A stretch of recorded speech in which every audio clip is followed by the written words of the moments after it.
করছে, হাজারো মায়ের বুক খালি করছে, এর দায় কে নেবে? জমকালো আয়োজনে হলো July women's day, drone show, গান, স্লোগানে মুখর কেন্দ্রীয় শহীদ মিনার। 64 জেলায় স্মৃতিস্তম্ভ নির্মাণের ঘোষণা। জুলাই আন্দোলনে চানখারপুলের 6 হত্যা মামলায় 8 আসামির বিরুদ্ধে অভিযোগ গঠন। অন্তর্বর্তী সরকারের আমলেই শেষ হবে জুলাই হত্যার বিচার। আমি দৃঢ়ভাবে বিশ্বাস করি আমাদের সরকারের শাসন আমলেই এই হত্যাকাণ্ডের বিচার হবে। গণতন্ত্রের প্রশ্নে কোনো আপোষ নয়, ফেব্রুয়ারিতেই হতে হবে নির্বাচন, দাবি মির্জা ফখরুলের। মব সন্ত্রাসের প্রতিবাদে ছাত্র দলের বিক্ষোভ। বিচার ও সংস্কারের আগে নির্বাচন নয়, দাবি নাহিদ ইসলামের। গণ অভ্যুত্থানের শক্তির বিরুদ্ধে চলছে ষড়যন্ত্র, চাঁদাবাজদের প্রতিহতের আহ্বান। বগুড়ার সারিয়াকান্দিতে যমুনার ভাঙনে হুমকির মুখে বন্যা নিয়ন্ত্রণ বাঁধ, ভিটেমাটি হারানোর শঙ্কায় হাজারো পরিবার, স্থায়ী সুরক্ষার দাবি। সড়ক ও ফুটপাত দখলদারদের কাছ থেকে চাঁদা তুলছে রাজশাহী সিটি কর্পোরেশন, দখলমুক্ত করতে পুলিশের চিঠির জবাব দেয়নি রাশি। এবং সাফ অনূর্ধ্ব 20 নারী চ্যাম্পিয়নশিপে নিজেদের তৃতীয় ম্যাচে আজ ভুটানের বিপক্ষে মাঠে নামবে বাংলাদেশ। খেলা শুরু বেলা 3টায়।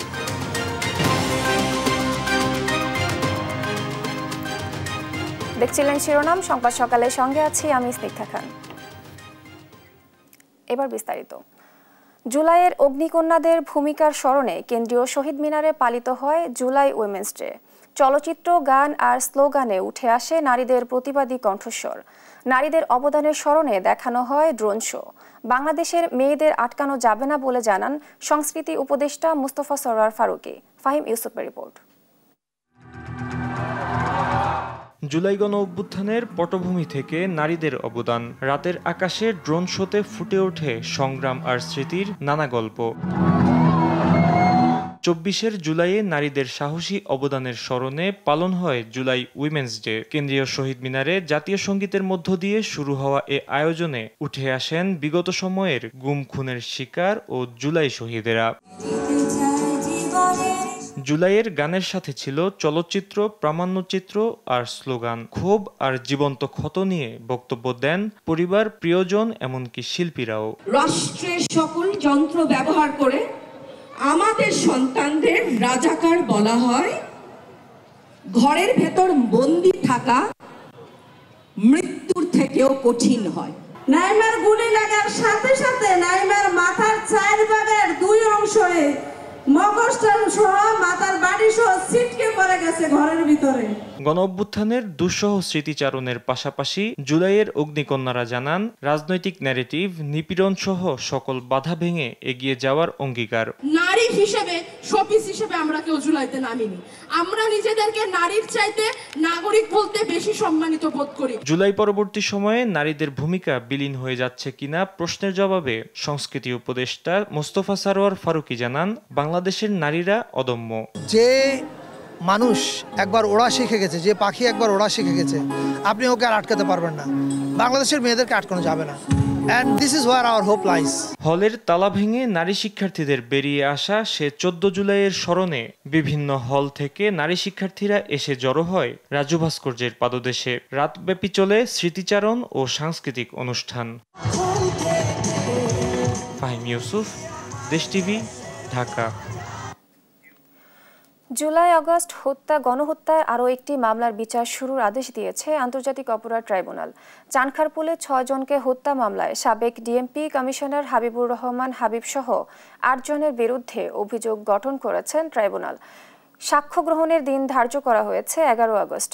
এছাড়াও গুমে জড়িত থাকার অভিযোগে নারায়ণগঞ্জের 7 খুন মামলায় মৃত্যুদণ্ডপ্রাপ্ত আসামি তারেক সাইদ, মাসুদ রানা ও আরিফ হোসেনকে জিজ্ঞাসাবাদের অনুমতি দিয়েছে ট্রাইব্যুনাল।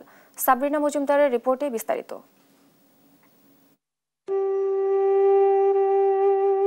2024 সালের 5ই আগস্ট শেখ হাসিনা সরকার পতনের কিছুক্ষণ আগে বাবা মাকে চিঠি লিখে চানখারপুলের বাসা থেকে গোপনে বেরিয়ে আন্দোলনে যোগ দেয় 10ম শ্রেণীর ছাত্র আনাস। আন্দোলনরত অবস্থায় পুলিশের গুলি আনাসের বুক ভেদ করে যায়। মৃত্যুর কোলে ঢলে পড়ে আনাস। শুধু আনাসই নয়, চানখারপুলে সেদিন নিহত হয় জুনায়েদ, রাকিব হাওলাদার সহ 6 জন। সোমবার আনাস সহ ওই 6 হত্যার দায়ে সাবেক ডিএমপি কমিশনার হাবিবুর রহমান হাবিব, সাবেক যুগ্ম কমিশনার সুদীপ কুমার চক্রবর্তী সহ মোট 8 জনের বিচার শুরুর আদেশ দিয়েছেন আন্তর্জাতিক অপরাধ ট্রাইব্যুনাল। এই মামলার সাক্ষ্য গ্রহণ শুরু হবে 11 আগস্ট। একটা সংক্ষিপ্ত টাইম ফ্রেমের মধ্যে তদানীন্তন ডিএমপির কমিশনার হাবিবুর রহমানের নির্দেশে হাবিবুর রহমান আবার শেখ হাসিনা এবং আসাদুজ্জামান খান কামাল এবং পুলিশের আইজিপির মাধ্যমে নির্দেশিত হয়েছিলেন। তারা সেখানে ওয়্যারলেস মেসেজের মাধ্যমে হাবিবুর রহমান লেথাল ওয়েপন ব্যবহার করে গুলি করে যে শেখ হাসিনার নির্দেশ ছিল সেটাকে কমিউনিকেট করেন এবং অফিসারদেরকে নির্দেশ দেন গুলি বর্ষণের জন্য। এদিন নারায়ণগঞ্জের 7 খুনের দায়ে মৃত্যুদণ্ডপ্রাপ্ত সাবেক র্যাব কর্মকর্তা তারেক সাইদ, মাসুদ রানা, আরিফ হোসেনকে কারাগারে জিজ্ঞাসাবাদের অনুমতি দিয়েছেন ট্রাইব্যুনাল। প্রসিকিউশন জানায় এই মামলার অন্যতম আসামি সাবেক সেনা কর্মকর্তা জিয়াউল হাসান। নারায়ণগঞ্জের 7 মার্ডার কেসে যে কয়েকজন মৃত্যুদণ্ডপ্রাপ্ত আসামি আছেন, মেজর তারেক সাইদ বা lieutenant colonel Tarek Sayeed, commander Rana এবং আরেকজন মেজর আরিফ, তাদেরকে জিজ্ঞাসাবাদ করা দরকার, কারণ তারা জিয়াউল হাসানের ব্যাপারে অনেক কথা ওই মামলাতে বলেছেন এবং তারা যেহেতু র্যাপিড অ্যাকশন ব্যাটালিয়নের সেই সময়ের দায়িত্বরত অফিসার ছিলেন। জিয়াউল হাসান সাহেব তখন এডিজি অফিস হিসাবে দায়িত্ব পালন করতেন র্যাবের। জিয়াউল হাসানের বিভিন্ন গুম করার নির্দেশ দেয়া বা বিভিন্ন অপরাধের ব্যাপারে তাদের জানাশোনা আছে। এদিন মোট 5 মামলার শুনানি হয় আন্তর্জাতিক অপরাধ ট্রাইব্যুনাল 1-এ। হাজির করা হয় সাভারের আসহাবুল ইয়ামিন হত্যা মামলার 3 আসামি ও রামপুরায় কার্নিশে ঝুলে থাকা আমির হোসেনকে গুলির মামলায় এএসআই চঞ্চল চন্দ্র সরকার সহ 2 জনকে। এ মামলায় 14 সেপ্টেম্বর তদন্ত প্রতিবেদন দাখিলের নির্দেশ দিয়েছেন ট্রাইব্যুনাল। এছাড়া 2016 সালে কল্যাণপুরের জাহাজবাড়িতে জঙ্গি নাটক সাজিয়ে 9 তরুণকে হত্যা মামলায় সাবেক আইজিপি শহীদুল হক, সাবেক ডিএমপি কমিশনার আসাদুজ্জামান মিয়া সহ 3 জনের বিরুদ্ধে তদন্ত প্রতিবেদন 14 সেপ্টেম্বর জমা দেওয়ার নির্দেশ দিয়েছেন ট্রাইব্যুনাল। সাবরিনা মজুমদার, দেশ টিভি, ঢাকা। নির্বাচন বাধাগ্রস্তের মাধ্যমে জনগণের ভোটাধিকার হরণ করতে একটি মহল ষড়যন্ত্রে লিপ্ত বলে অভিযোগ করেছেন বিএনপির মহাসচিব মির্জা ফখরুল ইসলাম আলমগীর। ফেব্রুয়ারিতেই জাতীয় নির্বাচনের দাবি জানান তিনি। দলটির নেতারা বলছেন, আবারও অস্থিতিশীলতা সৃষ্টি করে দেশকে গণতন্ত্রহীনতার দিকে ঠেলে দেওয়ার চক্রান্ত চলছে। সেই সঙ্গে মিটফোর্টের হত্যাকাণ্ডকে কিছু রাজনৈতিক দল ভিন্ন খাতে প্রবাহিত করতে পরিকল্পিতভাবে বিএনপির উপর দায় চাপাচ্ছে বলে অভিযোগ নেতাদের। বিস্তারিত নিয়াজ মোর্শেদের প্রতিবেদন। বিএনপির ভারপ্রাপ্ত চেয়ারম্যান তারেক রহমানের বিরুদ্ধে অপপ্রচারের প্রতিবাদ জানাতে নয়াপল্টনের বিএনপি কেন্দ্রীয় কার্যালয়ের সামনে ঢাকা মহানগর উত্তর ও দক্ষিণ বিএনপি আয়োজন করে বিক্ষোভ মিছিল ও সমাবেশের। বিক্ষোভ কর্মসূচিতে অংশ নেন বিএনপির কেন্দ্রীয় নেতৃবৃন্দ সহ বিভিন্ন ইউনিটের নেতাকর্মীরা। সমাবেশে অংশ নিয়ে দলের স্থায়ী কমিটির সদস্য মির্জা আব্বাস বলেন, কিছু রাজনৈতিক দল মিটফোর্টের ঘটনাকে ভিন্ন খাতে প্রভাবিত করছে। বিএনপি ক্ষমতায় যাওয়ার আগেই বাংলাদেশের ক্ষমতার লোভী কিছু দল বিএনপিকে ক্ষমতাসীন ভাবার চেষ্টা করছে। এবার বিএনপি ক্ষমতায় আছে এই ভেবে বিএনপির বিরুদ্ধে শত্রুতা করছে। এ সময় নির্বাচন যেন না হয় সেই চক্রান্তে একটি মহল লিপ্ত উল্লেখ করে বিএনপি মহাসচিব বলেন, বিএনপির বিরুদ্ধে যতই অপপ্রচার চালানো হোক তাতে ভয় পায় না দলটি। পরিষ্কার করে ঘোষণা করতে চাই যে আমরা যেভাবে ফ্যাসিস্টকে বিতাড়িত করতে পেরেছি, জনগণকে সঙ্গে নিয়ে ঠিক একইভাবে কোনোদিন যেন আবার ফ্যাসিজম এখানে চালু হতে না পারে তার ব্যবস্থা অবশ্যই আমরা করব বন্ধুগণ। আমাদের লক্ষ্য এখন একটাই যে বাংলাদেশে এই 26শে ফেব্রুয়ারিতে নির্বাচন হতে হবে। সেটা আমাদের তারেক রহমান সাহেব প্রধান উপদেষ্টার সঙ্গে লন্ডনে আলাপ করে ঠিক করেছেন। এর আগে সকালে বিএনপি গুলশান কার্যালয়ে সংবাদ সম্মেলন করে মির্জা ফখরুল বলেন, যারা জাতীয় নির্বাচনকে প্রতিহত করে ফ্যাসিবাদ কায়েম করতে চায় তাদেরকে প্রতিহত করতে হবে। সরকার পরিচালনার দায়িত্বে না থাকা সত্ত্বেও বিশেষ একটি রাজনৈতিক দল তার প্রধান নেতৃত্বকে দায়ী করে বিক্ষোভ মিছিল আয়োজন এবং অশ্লীল ভাষা প্রয়োগ করে রাজনৈতিক সংস্কৃতিকে আবারও সেই ফ্যাসিবাদের যুগে ফিরে নিয়ে যাচ্ছে কিনা সেটাও জনগণের সামনে প্রশ্ন হয়ে দেখা দিয়েছে। এ সময় অপরাধীর কোনো দল নেই, এ ব্যাপারে বিএনপির বক্তব্য স্পষ্ট বলেও জানান তিনি। বিএনপির অবস্থান বরাবরের মতোই খুব স্পষ্ট, অপরাধীর কোনো দলীয় পরিচয় থাকতে পারে না। নিয়াজ মোর্শেদ, দেশ টিভি, ঢাকা। গণ অভ্যুত্থানের শক্তির বিরুদ্ধে ষড়যন্ত্র চলছে বলে মন্তব্য করেছেন এনসিপির আহ্বায়ক নাহিদ ইসলাম। বলেন, বিদেশি শক্তি দেশের মধ্যে বিভাজন সৃষ্টি করছে। দুপুরে পটুয়াখালীতে জুলাই পদযাত্রায় অংশ হিসেবে পথসভায় তিনি কথা বলেন। এ সময় নাহিদ আরও বলেন, একটি দল পুরনো সিস্টেমকে পাহারা দিচ্ছে, তারা চাঁদাবাজিকে টিকিয়ে রাখতে চায়। সাইদ ইব্রাহিমের তথ্য ও ছবিতে জানাচ্ছেন তারেক মাহমুদ সুজন। জুলাই পদযাত্রায় এনসিপি নেতাদের পটুয়াখালী আগমন ঘিরে সোমবার সকাল থেকে প্রস্তুত ছিলেন নেতাকর্মীরা। পথসভা স্থানে একে একে আসতে থাকে মিছিল। পটুয়াখালী এসে শহীদ পরিবারের খোঁজখবর নেন এনসিপি নেতারা। পরে পথসভায় বক্তব্য রাখেন তারা। আমাদের পরবর্তী যুদ্ধটা আরো বেশি কঠিন। আমরা বলতে চাই, বাধা দিলে বাদ পেলে এবং এই লড়াই আমাদের জিততে হবে। এই জুলাই এসে আমাদের ওই প্রতিজ্ঞায় বদ্ধ হতে হবে যে আমাদের শহীদেরা, আমাদের আহত যোদ্ধারা কিংবা আমাদের অভ্যুত্থানের সহযোদ্ধারা, তারা যে আকাঙ্ক্ষাকে সামনে রেখে এই লড়াইটি করেছিলেন, এই আকাঙ্ক্ষা যেন আমরা ভুলে না যাই। এ সময় এনসিপি আহ্বায়ক নাহিদ ইসলাম বলেন, গণঅভ্যুত্থানের শক্তির বিরুদ্ধে ষড়যন্ত্র চলছে। বাইরের শক্তি দেশের মধ্যে বিভাজন তৈরি করছে। যখন মানুষের বাঁধ ভাঙা উচ্ছ্বাস আমাদের প্রতি মানুষের স্রোতের মতো আমাদের মিছিলে এসে মিশতেছে, তখন আমাদের বিরুদ্ধে তৈরি হয়েছে ষড়যন্ত্র। নাহিদ অভিযোগ করেন, একটি দল পুরনো সিস্টেমকে পাহারা দিচ্ছে, তারা চাঁদাবাজিকে টিকিয়ে রাখতে চায়। সেই সিস্টেম, সেই চাঁদাবাজি, সেই দুর্নীতিকে আগে আরেকটা দল পাহারা দিত, এখন নতুন আরেকটি দল পাহারা দিচ্ছে। সেই সিস্টেম চাঁদাবাজিকে আরেকটি দল এখন টিকিয়ে রাখছে। সব ষড়যন্ত্রের জবাব জনসমর্থনের মাধ্যমে দেয়া হবে বলেও হুঁশিয়ারি দেন নাহিদ। তারেক মাহমুদ সুজন, নিউজ ডেস্ক, দেশ টিভি। জুলাই গণ অভ্যুত্থানে শহীদদের স্মৃতি ধরে রাখতে নারায়ণগঞ্জের দেশের প্রথম জুলাই শহীদ স্মৃতিস্তম্ভ উদ্বোধন করেছেন অন্তর্বর্তী সরকারের 5 উপদেষ্টা। এ সময় আইন উপদেষ্টা আসিফ নজরুল বলেন, এই সরকারের আমলেই জুলাই গণহত্যার বিচার শেষ করা হবে। শিল্প উপদেষ্টা আদিলুর রহমান খান বলেন, স্বৈরাচার ফিরে আসার চেষ্টা করলে দমন করা হবে। ন্যায় বিচার ও বৈষম্যহীন সমাজ প্রতিষ্ঠার তাগিদ দেন পরিবেশ উপদেষ্টা সৈয়দা রিজওয়ানা হাসান। বিল্লাল হোসাইনের রিপোর্ট, জানাচ্ছেন আপন অপু। 24 জুলাই আন্দোলনে ঢাকা চট্টগ্রাম মহাসড়ক ও নারায়ণগঞ্জের বিবি রোডে শহীদ হন অন্তত 54 জন। এর মধ্যে 21 জন নারায়ণগঞ্জের বাসিন্দা। সোমবার বিকেলে শহীদদের স্মৃতি ধরে রাখতে নগরীর হাজীগঞ্জে দেশের প্রথম জুলাই শহীদ স্মৃতিস্তম্ভ উদ্বোধন করেন অন্তর্বর্তী সরকারের 5 উপদেষ্টা।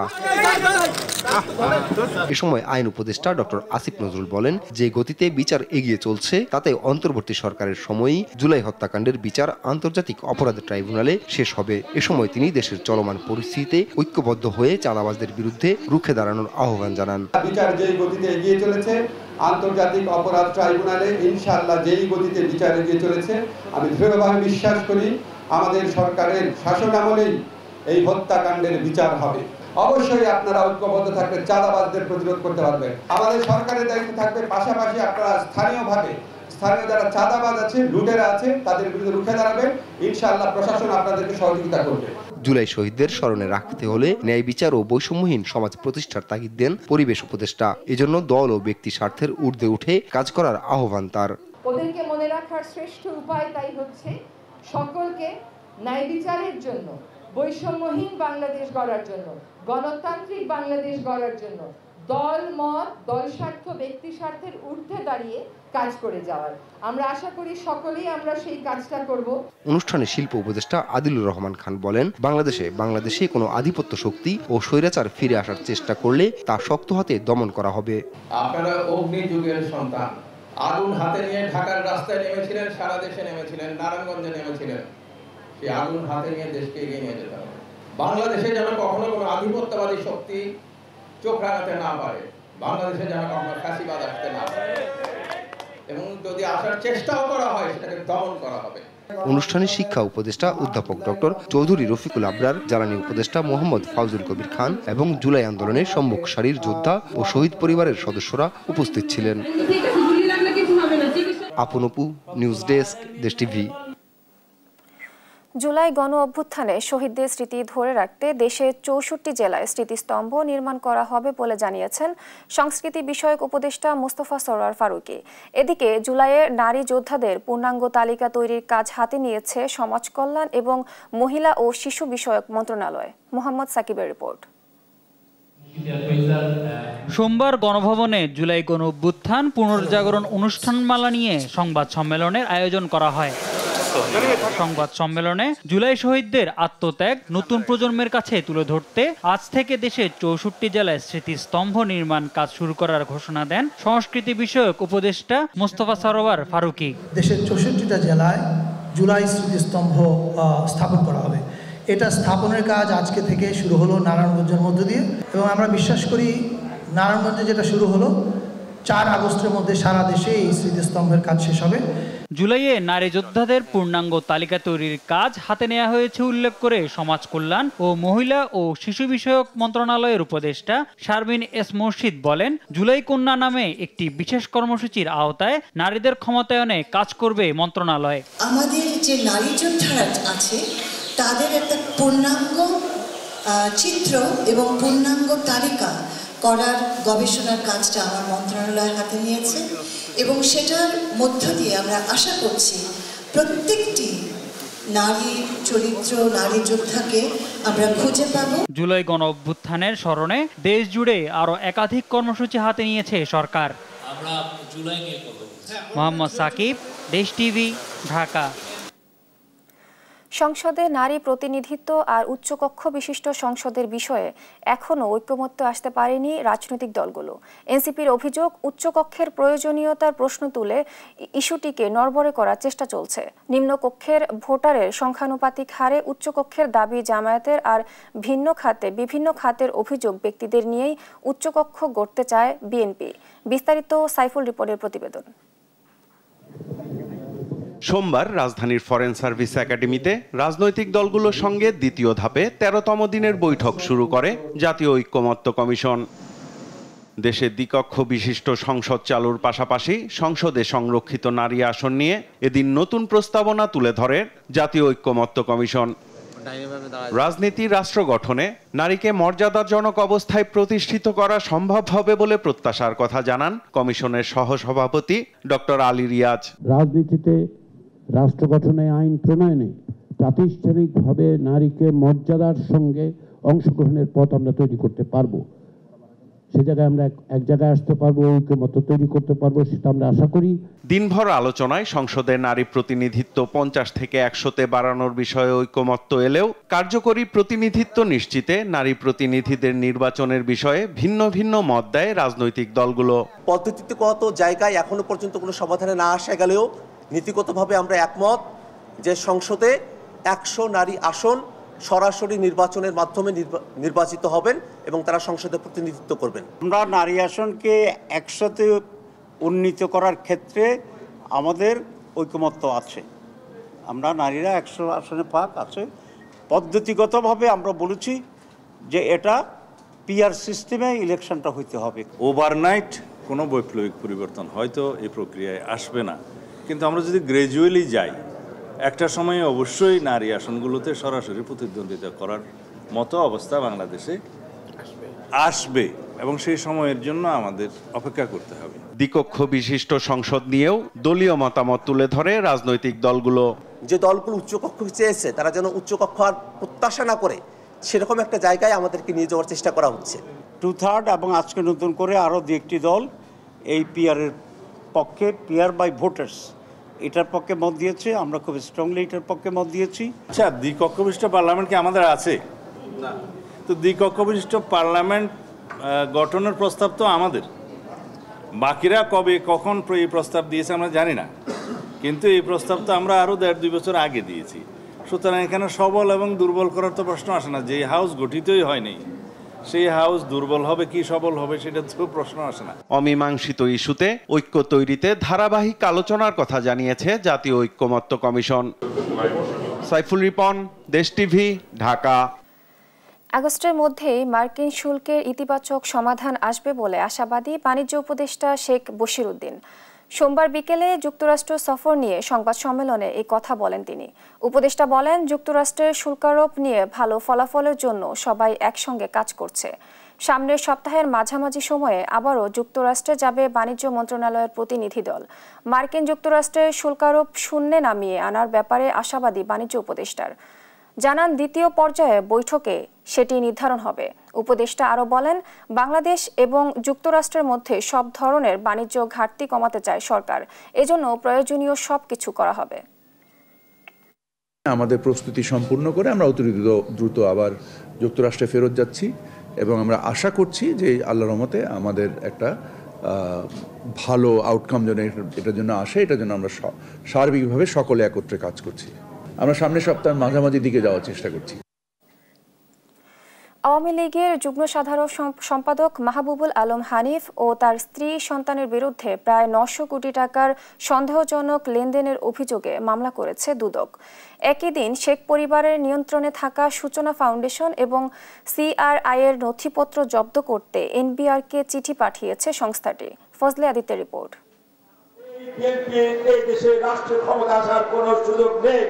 আওয়ামী লীগের যুগ্ম সাধারণ সম্পাদক মাহবুবুল আলম হানিফ 10 বছরের বেশি সময় ধরে দুর্নীতি একছত্র অধিপতি ছিলেন। হানিফ ও তার পরিবারের সদস্যরা। তার পারিবারিক সিন্ডিকেট এতটাই শক্ত ছিল যে আর্থিক স্বার্থসিদ্ধির পাশাপাশি কুষ্টিয়ার রাজনীতিও নিয়ন্ত্রণ করত তারা। এক কথায় সবই চলত হানিফ পরিবারের ইশারায়। এইবার সেই হানিফ পরিবারের বিরুদ্ধে আনা হলো বিস্তর দুর্নীতির অভিযোগ। প্রায় 900 কোটি টাকার সন্দেহজনক লেনদেন ও 32 কোটি টাকার বেশি অবৈধ সম্পদ অর্জনের অভিযোগে মামলা করেছে দুদক। 18টি ব্যাংক অ্যাকাউন্টের মাধ্যমে ঘুষ ও দুর্নীতির মাধ্যমে অর্জিত 866 কোটি টাকারও বেশি সন্দেহজনক লেনদেনের অপরাধ অনুসন্ধানকালে প্রমাণিত হয়েছে। এই কারণে তাদের দুজনের বিরুদ্ধে আরও একটি মামলার সিদ্ধান্ত গৃহীত হয়েছে। এদিন শেখ পরিবারের নিয়ন্ত্রণে থাকা সূচনা ফাউন্ডেশন ও সিআরআই এর নথি জব্দ করতে এনবিআরকে চিঠি পাঠিয়েছে সংস্থাটি। সূচনা ফাউন্ডেশন ও অন্যান্যদের বিরুদ্ধে নানাবিধ অনিয়ম দুর্নীতির মাধ্যমে বিভিন্ন ব্যাংকের সিএসআর তহবিলের অর্থ আত্মসাতের অভিযোগ সংক্রান্ত বিষয়ে অনুসন্ধান দলের দলনেতা চেয়ারম্যান জাতীয় রাজস্ব বোর্ড বরাবর রেকর্ডপত্র চেয়ে অভিযাচনপত্র প্রেরণ করেছেন। এদিকে হাইকোর্টের আদেশে থমকে যাওয়া টিউলিপ সিদ্দিকীর ফ্ল্যাট জালিয়াতি মামলা পুনরায় সচল করতে দুদকের আইনি শাখা প্রয়োজনীয় ব্যবস্থা নেবে বলে জানান দুদক মহাপরিচালক। প্রয়োজনীয় আইনানুগ পদক্ষেপ গ্রহণ করবে। ফজলে আদিত্য, দেশ টিভি, ঢাকা। মানি লন্ডারিং মামলায় বিএসবি গ্লোবাল নেটওয়ার্কের চেয়ারম্যান লায়ন এম.কে. খায়রুল বাশারকে গ্রেপ্তার করেছে পুলিশের অপরাধ তদন্ত বিভাগ সিআইডি। সোমবার দুপুরে সিআইডির ফাইন্যান্সিয়াল ক্রাইম টিম তাকে আটক করে। এদিকে বিদেশি বিশ্ববিদ্যালয়ে পাঠানোর কথা বলে শিক্ষার্থীদের কাছ থেকে কোটি কোটি টাকা হাতিয়ে নেওয়ার অভিযোগ উঠেছে তার বিরুদ্ধে। আরও জানাচ্ছেন এনআই নাহিদ। যাওয়ার জন্য খায়রুল বাশারের কাছে আমি বিএসবি গ্লোবাল নেটওয়ার্কের কাছে 24 লক্ষ টাকা দিয়েছি। ছেলে পারভেজকে আমেরিকায় উচ্চশিক্ষার জন্য বিশ্ববিদ্যালয়ে পাঠাতে দ্বারস্থ হন লায়ন এম.কে. খায়রুল বাশারের মালিকানাধীন বিএসবি গ্লোবাল নেটওয়ার্ক কনসালটেন্সির। এ সময় ভুয়া অফার লেটার দেখিয়ে বিএসবি গ্লোবাল তাদের কাছ থেকে হাতিয়ে নেয় 24 লাখ টাকা। কিন্তু বছর পেরিয়ে গেলেও বিশ্ববিদ্যালয়ে ভর্তি তো দূরের কথা, টাকা ফেরত দেয়া নিয়ে চলছে সাপ লুডু খেলা। শুধু এই শিক্ষার্থী নয়, বিএসবি গ্লোবাল কনসালটেন্সির আড়ালে লায়ন এম.কে. খায়রুল বাশার এবং তার সহযোগীরা শত শত শিক্ষার্থীর কাছ থেকে আত্মসাৎ করে কোটি কোটি টাকা। এমন পরিস্থিতিতে চরম দুশ্চিন্তায় পড়েছেন শিক্ষার্থী ও অভিভাবকরা। 400 হতে 500 কোটি টাকা সে আত্মসাৎ করছে, কারো কাছ থেকে 10 লাখ, 20 লাখ, 30 লাখ, 50 লাখ, 1 কোটি টাকা পর্যন্ত সপরিবারে যাওয়ার জন্য টাকা দিছে। তো 1200 ছাত্রছাত্রী থেকে প্রতারণার মাধ্যমে বিভিন্নভাবে তাদের সে টাকা নেয়। এমন প্রতারণার মধ্যেই সোমবার দুপুরে মানি লন্ডারিং মামলায় সিআইডির ফাইন্যান্সিয়াল ক্রাইম টিম গ্রেপ্তার করে বিএসবি গ্লোবাল নেটওয়ার্কের চেয়ারম্যান এম.কে. খায়রুল বাশারকে। তাকে গ্রেপ্তারের খবরে রাজধানীর মালিবাগের সিআইডি কার্যালয়ের সামনে জড়ো হন ভুক্তভোগী অভিভাবক এবং শিক্ষার্থীরা। এ সময় অভিভাবক ও শিক্ষার্থীরা এমন প্রতারণার সুবিচার ও টাকা ফেরত চেয়ে অন্তর্বর্তী সরকারের হস্তক্ষেপ চেয়েছেন। বাশারের মতো ক্রিমিনালের উপযুক্ত শাস্তি হোক আর আমি যেন আমার টাকাটা ফেরত পেয়ে যাই। আমরা আমাদের প্রাপ্য টাকাটা যেন ফিরে পাই এবং আমাদের এত বছর এই ৩-৪ বছর ধরে যে আমাদের যে ধকল যে খাটনি গেছে, আমাদের যে টাকা জরিমানা গেছে সেটাও আমরা ফেরত চাই এবং আমাদের সমস্ত টাকা এই সরকার দায়িত্ব নিয়ে যেন আমাদের টাকা পৌঁছায় দেয় এবং তার জন্য দৃষ্টান্তমূলক শাস্তি হয়, আমরা সবাই এই প্রার্থনা করি। গ্রেপ্তার খায়রুল বাশারকে মঙ্গলবার আদালতে তোলা হতে পারে বলে জানিয়েছেন সিআইডি। এনআই নাহিদ, দেশ টিভি, ঢাকা। বগুড়ার সারিয়াকান্দির কামালপুর ইউনিয়নে যমুনা নদীর ভাঙনে হুমকির মুখে পড়েছে বন্যা নিয়ন্ত্রণ বাঁধ। ভিটেমাটি হারানোর আশঙ্কায় নদী পাড়ের হাজারো মানুষ আতঙ্কে দিন পার করলেও বাঁধ রক্ষায় নেওয়া হচ্ছে না কোনো স্থায়ী সুরক্ষা ব্যবস্থা। যদিও পানি উন্নয়ন বোর্ডের দাবি, ভাঙন ঠেকাতে তারা সাধ্যমতো পদক্ষেপ নিচ্ছেন। বিস্তারিত বগুড়া প্রতিনিধি সঞ্জু রায়ের প্রতিবেদনে।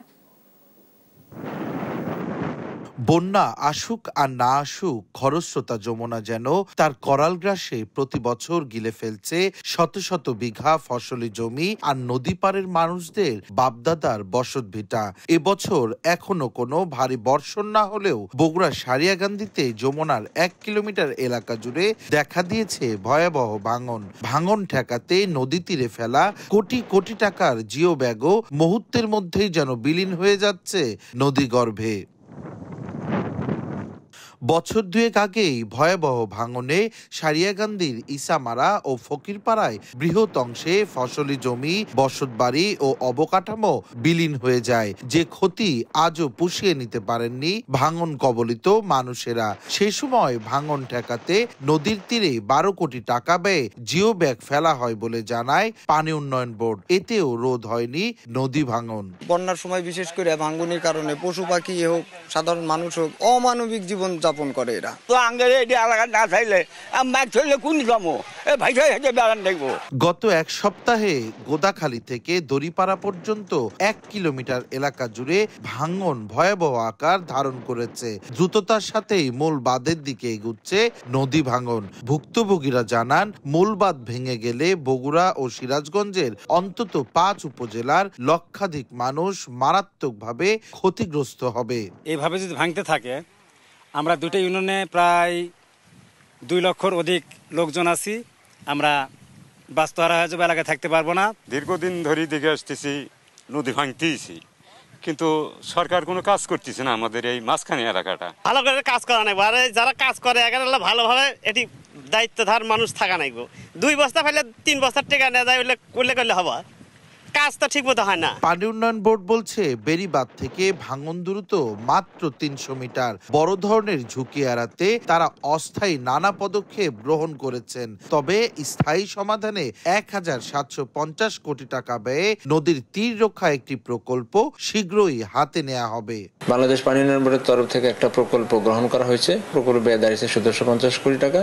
সেই প্রকল্পটা বাস্তবায়ন হলে কামালপুর এলাকায় যে ভাঙন প্রবণ 4 কিলোমিটার এলাকা রয়েছে সেটা পুরোপুরি ভাঙন মুক্ত হবে বলে মনে করি।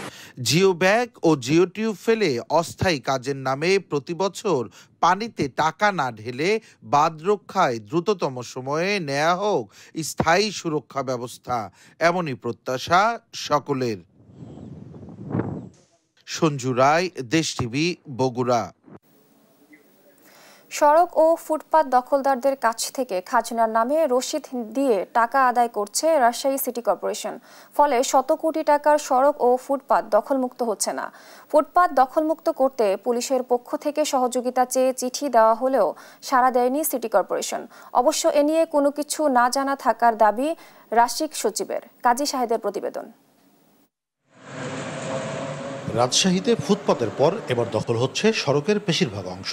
দখল হওয়া এসব সড়ক ও ফুটপাত থেকে নিয়মিত খাজনা আদায় করছে সিটি কর্পোরেশন। ব্যবসায়ীদের দাবি, খাজনা নিতে সিটি কর্পোরেশন রসিদ দিচ্ছে তাদের। শুধু সিটি কর্পোরেশনকে দিই, ওরা ডাক করে নেয়, রেগুলার 10 টাকা রিসিভ দিয়ে নেয়। যদি আমরা গাড়ি রাখি এখানে, তাহলে গার্ডকে আমাদের সেফটির জন্য 50 টাকা করে দিতে হয়। পুলিশের অফিসার আসে, তখন একটু আমাদেরকে বলে যায় যে ভাই একবেলা একটু বন্ধ রাখেন, কাল থেকে খুলেন। সিটি কর্পোরেশন থেকে একটা 10 টাকার একটা রসিদ দিয়ে 10 টাকা নিয়ে যায়। কিসের রসিদ এটা আমরা জানি না। এ বিষয়ে কথা বলতে রাজি হননি সিটি কর্পোরেশনের প্রশাসক সহ ঊর্ধ্বতন কর্মকর্তারা। সচিব কিছু না জানার দাবি করেছেন, আর এস্টেট অফিসের কর্মকর্তারা বলছেন তারা উচ্ছেদ করলেও আবার দখল হয়ে যাচ্ছে। এই বিষয়টা আসলে আমি জানি না, 1 নম্বর কথা। 2 নম্বর কথা হচ্ছে এই বিষয়গুলো নিয়ে আপনি একটু সিও স্যারের সাথে কাইন্ডলি কথা বলেন। বর্তমানে আমাদের এখানে স্থায়ী ম্যাজিস্ট্রেট নাই। যে ফুটপাথগুলো আপনার অবৈধভাবে দখল হয়েছে, দোকানপাট ব্যবসা বাণিজ্য করছে, এগুলো তো আমাদের সামনে ঘরে অভিযান করবে, সেটা পরিকল্পনা আছে। মহানগর পুলিশ বলছে ফুটপাত ও সড়ক দখলমুক্ত করতে তারা চেষ্টা করছেন। হকারদের নির্ধারিত স্থানে বসাতে চিঠি দেওয়া হয়েছে সিটি কর্পোরেশনকে। ইতিমধ্যে বেশ কিছু হকার আমাদের প্রতিনিয়ত উচ্ছেদ হয়, আমাদের মেডিকেলের সামনে থেকে আমরা উচ্ছেদ করি, আমাদের এখানে যে সাহেববাজার এলাকা থেকে হকারদেরকে আমরা সরাই। সিটি কর্পোরেশনের নির্মাণ করা 119 কিলোমিটার ফুটপাতে চলাচল করতে পারেন না নাগরিকরা। দ্রুত উচ্ছেদের দাবি জানিয়েছেন নাগরিক নেতারা। এখন তো কোনো রাজনৈতিক দলের কোনো সংগঠনের নেতা নাই, তাহলে প্রশাসনের নির্বিকার কেন? সরকারকে জনগণ খাজনা ট্যাক্স দেয়, তার চলাচল, তার পরিষ্কার পরিচ্ছন্ন সড়ক এবং তার নিরাপদ সড়ক চাই, কিন্তু এইটা তো আমরা কোনো অবস্থায় দেখছি না। সিটি কর্পোরেশন এলাকায় ফুটপাত দখলে স্থানীয় প্রভাবশালীরা রসিদ দিয়ে টাকা নিয়ে তাতে বৈধতা দিচ্ছে সিটি কর্পোরেশন। কাজী শাহেদ, দেশ টিভি, রাজশাহী।